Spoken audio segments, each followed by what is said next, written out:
Наместо да се собира медицинска документација од граѓаните, потребно е да се направи студија за загадувањето и последиците по нивното здравје, порачаа кочанските граѓански активисти.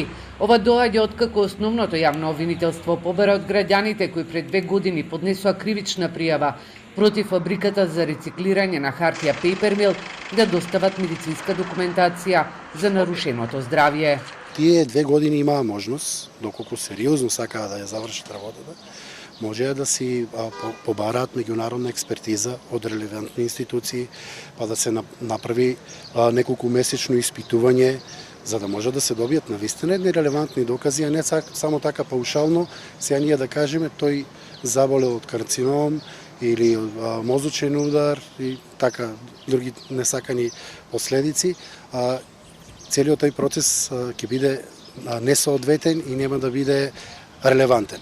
Граѓанските активисти од За здрав живот Кочани собираат подписи. Оваа нивна иницијатива ќе ја достават до сите странски амбасади и институции. Милан Димовски секој ден е на различни локации во Кочани за да им помогне на активистите. Тој е еден од жителите кои живеат во зградите кои се на само неколку метри од фабриката.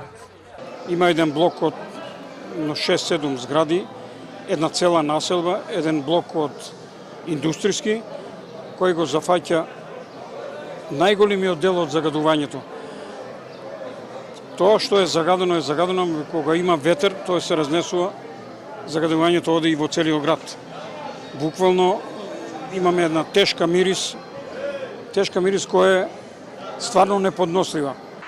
Кривичната пријава против фабриката за хартија пред 2 години ја поднесоа Сдруженијето Грин Орага и зад неа застана над 700 граѓани.